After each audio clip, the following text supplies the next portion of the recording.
राधे राधे दोस्तों, स्वागत है आपका आपके अपने YouTube चैनल ग्रेडली एम क्लासेस में। आज फिर हम बीए सेकंड सेमेस्टर के स्टूडेंट के लिए हिस्ट्री ऑफ मेडिवल इंडिया की वीडियो लेकर आए हैं, जो कि 1206 से 1757 तक है। इस पर हम 75 इम्पॉर्टेंट MCQ करने वाले हैं। इसके पहले हम 3 पार्ट पढ़ चुके हैं। 3 पार्ट पर हमने प्रत्येक पार्ट पर 75-75 क्वेश्चन किए थे। ये हमारा पार्ट 4 है। यदि आप चैनल पर नए हैं तो चैनल को सब्सक्राइब जरूर कर लीजिए, क्योंकि मैं ये सीरीज 8 पार्ट में कंप्लीट करवाने वाला हूँ और टोटल 600 MCQ की ये सीरीज होने वाली है। आपके यहाँ से सारे प्रश्न फंसेंगे, कोई भी प्रश्न आपका छूटने वाला नहीं है। और यदि आप इसकी PDF चाहते हैं तो PDF का लिंक आपको डिस्क्रिप्शन पर मिल जाएगा, या आप हमारे चैनल की प्लेलिस्ट पर जाकर भी देख सकते हैं। चलिए बिना देरी किए अपने प्रश्नों की ओर बढ़ते हैं। पहला प्रश्न हमारा देखिए दिया हुआ है, दीन दिलाई धर्म के प्रवर्तक कौन थे? तो इसका सही आंसर है दीन इलाही धर्म के प्रवर्तक अकबर थे। अकबर ने 1582 ईस्वी में सभी धर्मों के मूल सिद्धांतों को मिलाकर दीन इलाही की शुरुआत की थी। अगला प्रश्न देखिए हमारा दिया हुआ है, अकबर ने दक्षिण के किस राज्य पर सर्वप्रथम राज्य किया? इसका सही आंसर है अहमदनगर पर। अकबर ने सबसे पहले दक्षिण के अहमदनगर राज्य पर अपना राज्य स्थापित किया था। अगला प्रश्न दिया हुआ है, 1576 ईस्वी में हल्दी घाटी युद्ध अकबर ने किस राजपूत के साथ लड़ा? तो इसका सही आंसर है महाराणा प्रताप के साथ। इस युद्ध में मेवाड़ के शासक महाराणा प्रताप और मुगल सेना के बीच यह युद्ध हुआ था।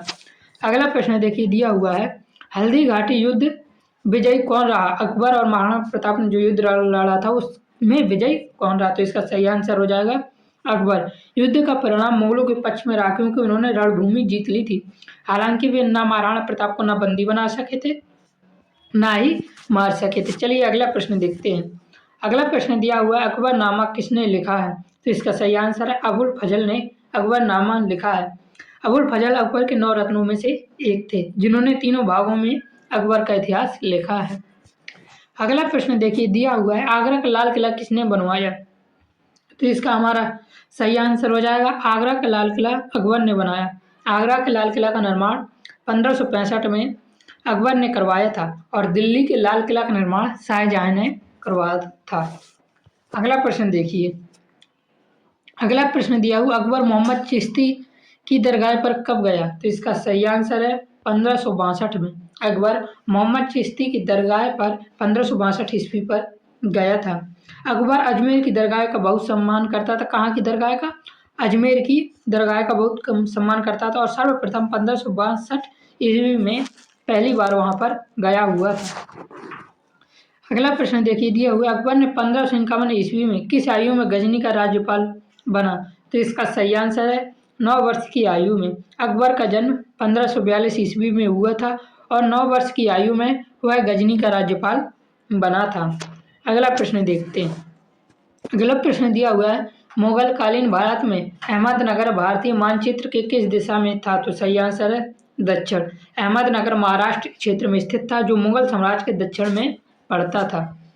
अगला प्रश्न देखिए दिया हुआ है, अहमदनगर किस नदी के किनारे स्थित था? सही आंसर है गोदावरी की सीना नदी। गोदावरी की एक सहायक नदी थी सीना नदी, उसी के तट पर स्थित था। चलिए अगला प्रश्न देखते हैं। अगला प्रश्न दिया हुआ है, अकबर उत्तर पश्चिम अभियान की सफलता के बाद आगरा कब लौटा?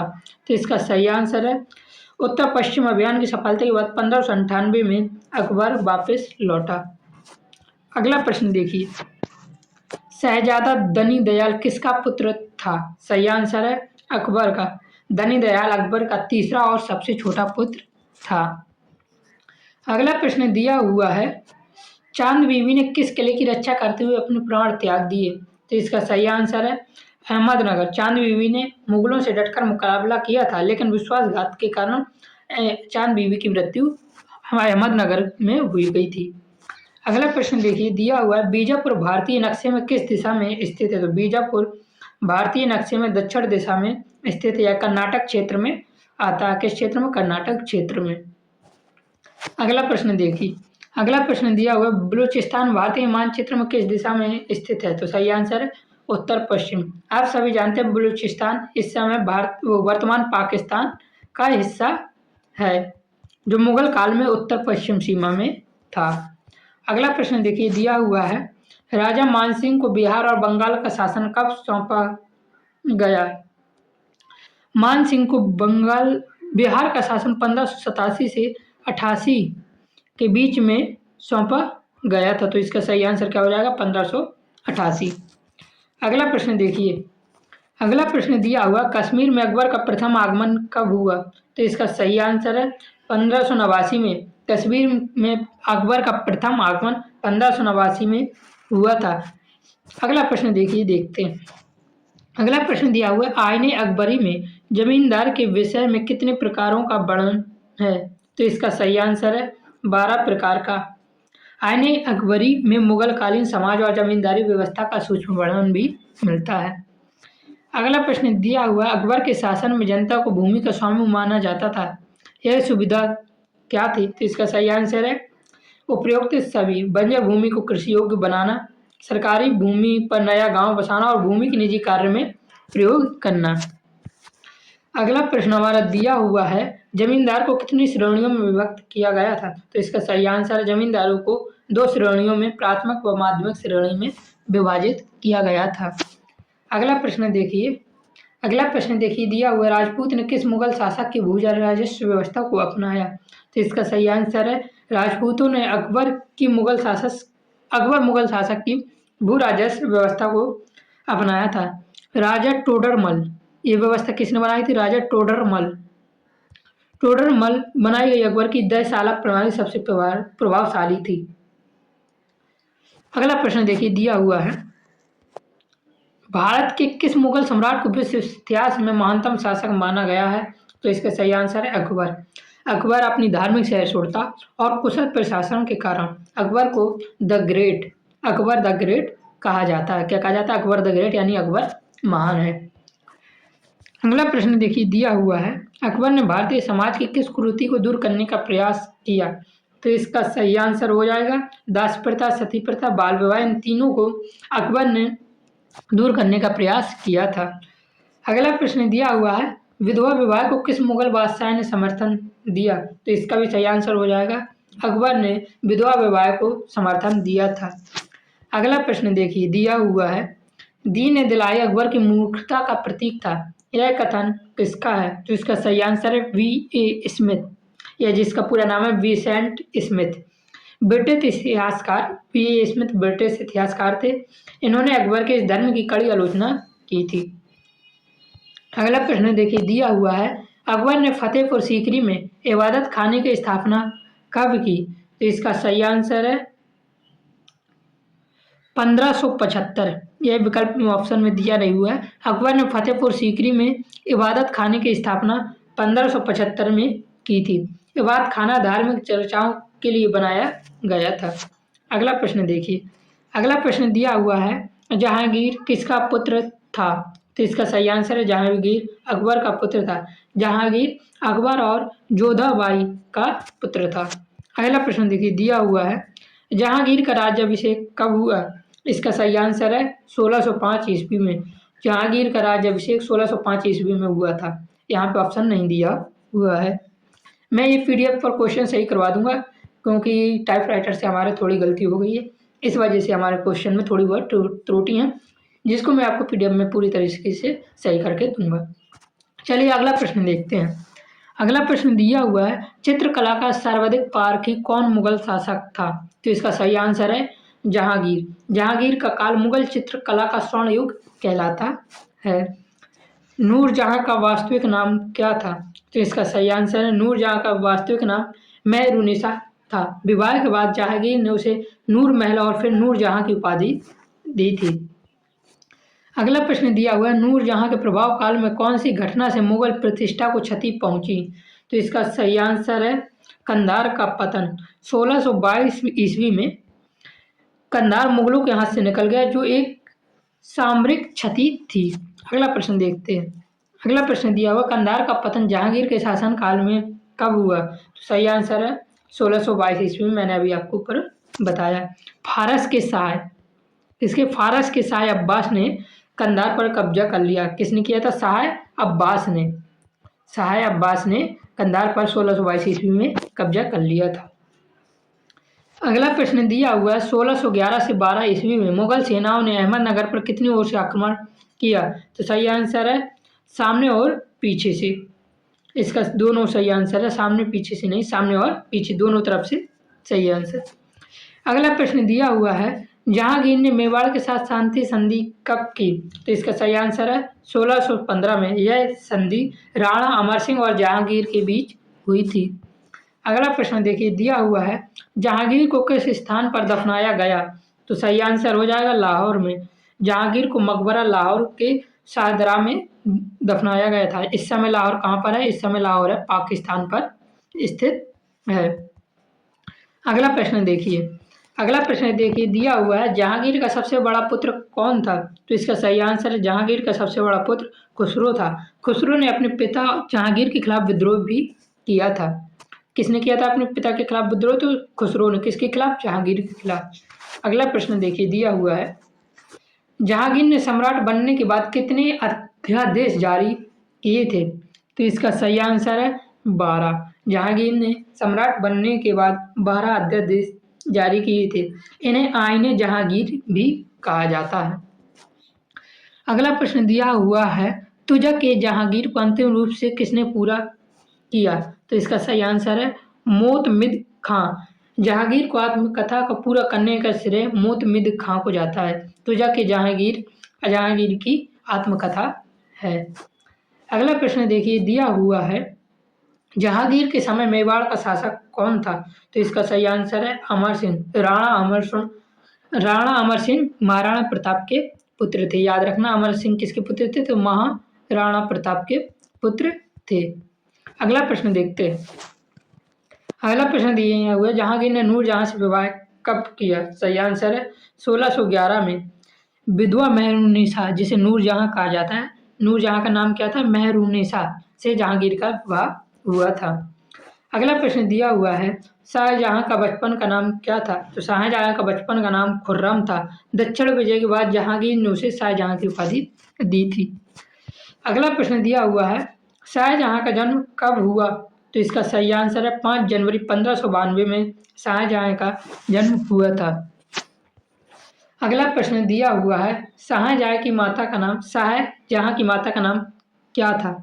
तो इसका सही आंसर हो जाएगा शाहजहां की माता का नाम जगत गोसाई था। वह मेवाड़ के राजा उदय सिंह की पुत्री थी। मेवाड़ की नहीं, मारवाड़ की राजा उदय सिंह की पुत्री थी। अगला प्रश्न देखिए, अगला प्रश्न दिया हुआ शाहजहां की बेगम का प्रारंभिक नाम क्या था? तो इसका सही आंसर है अर्जुमंद बानो बेगम। इन्हीं को इतिहास में मुमताज महल के नाम से जाना जाता है। किसके नाम से? मुमताज महल के नाम से जाना जाता है। अगला प्रश्न दिया हुआ शाहजहां ने अपने पिता के विरुद्ध विद्रोह कब किया? तो सही आंसर है 1622 ईस्वी में। नूरजहां ने बढ़ते प्रभाव के कारण शाहजहां से विद्रोह किया था।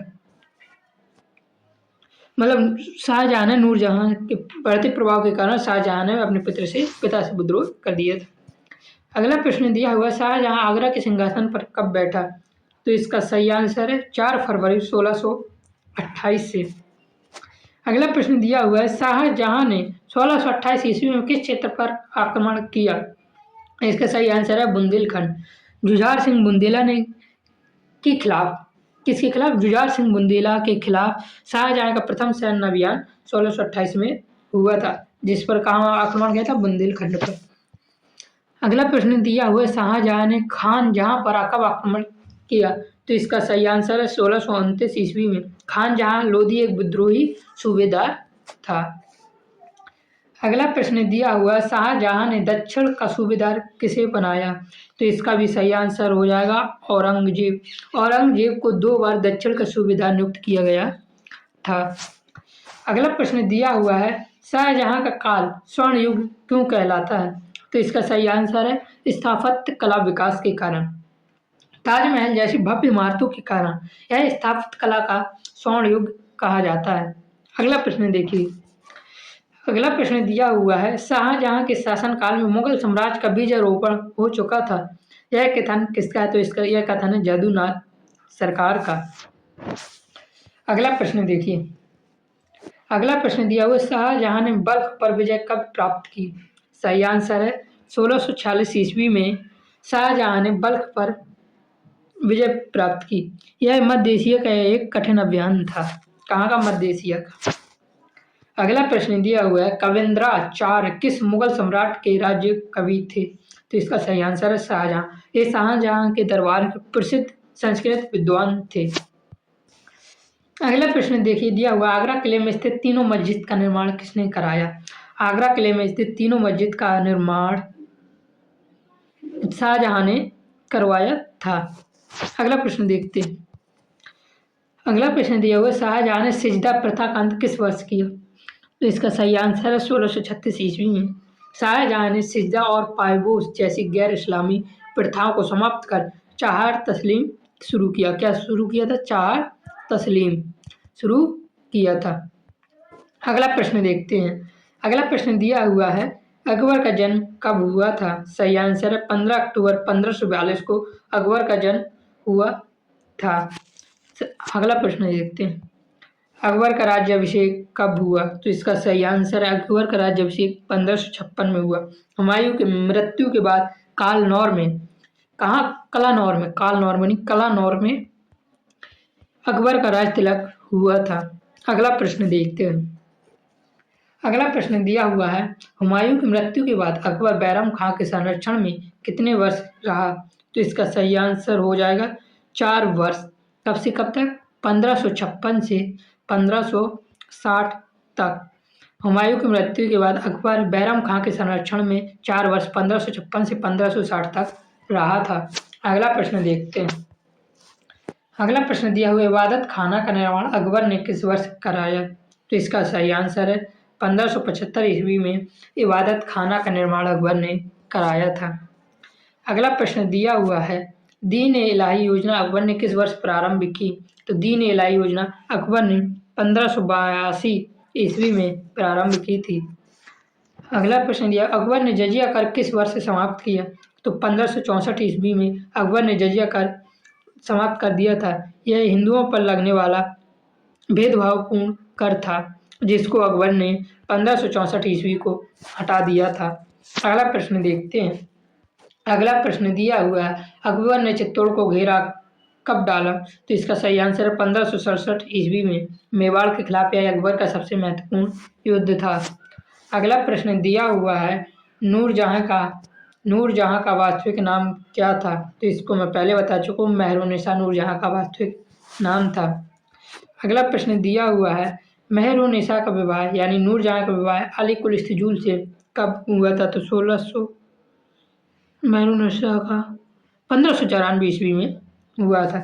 जहांगीर का विवाह मेहरुन्निसा से 1611 ईस्वी में हुआ था। ये अगला प्रश्न दिया हुआ है जहांगीर का विवाह मेहरुन्निसा से कब हुआ था? तो 1611 ईस्वी में जहांगीर का विवाह मेहरुन्निसा से हुआ था।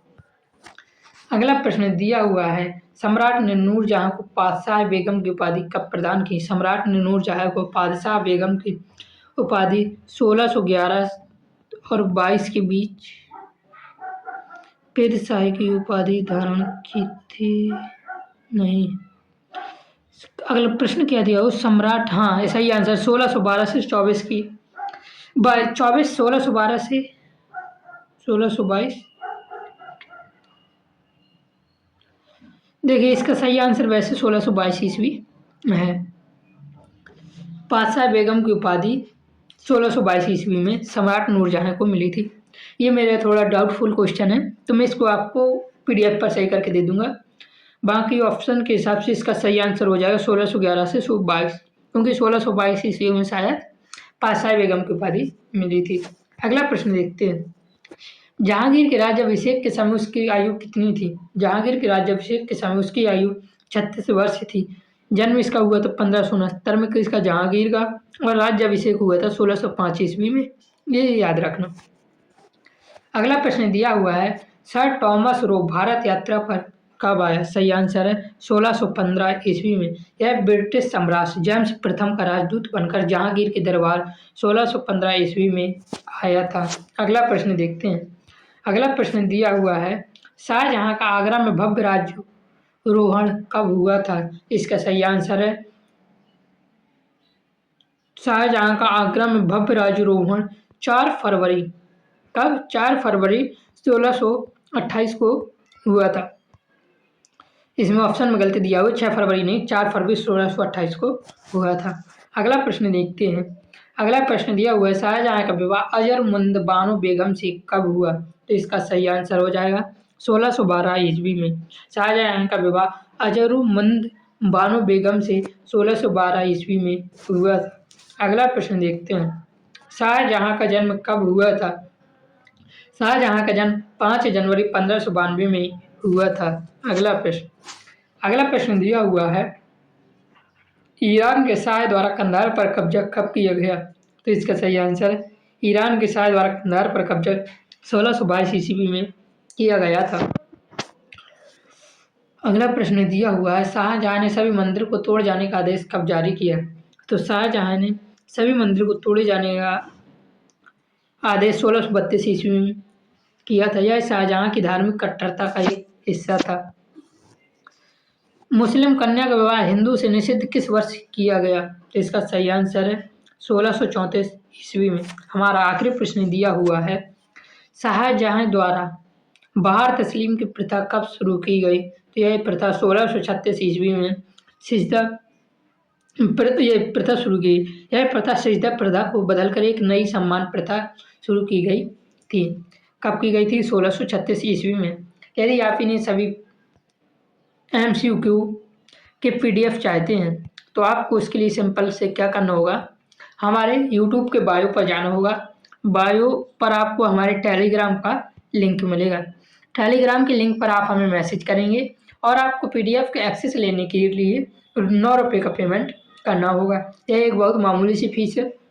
ग्रुप पर फालतू लोग ना जुड़ें, ये फीस इसलिए रखी गई है और हमें एक टाइपराइटर को भी उसकी सैलरी देनी होती है, तो उसके लिए 9 रुपये की फ़ीस रखी गई है। ये सब टाइप करवाना पड़ता है। तो 9 रुपये पर आपको सारे ही PDF का एक्सेस मिल जाएगा। सारे MCQ का एक्सेस आपको इसी पर मिल जाएगा। हमारे चैनल पर जितनी भी वीडियो आएंगी सिर्फ 9 रुपये में आपको उन सभी का एक्सेस मिलेगा। आपको सिर्फ एक ही बार 9 रुपये का पेमेंट करना होगा और उसके बाद आप लाइफ टाइम के लिए आपको ये वैलिडिटी मिल जाएगी। 9 रुपये फीस रखना ज़रूरी भी था क्योंकि ग्रुप पर फालतू लोग जुड़ जाते हैं, इसलिए इसकी फ़ीस भी 9 रुपये रख दी गई है। और यदि चैनल पर नए हैं तो चैनल को सब्सक्राइब जरूर कर देना। राधे राधे।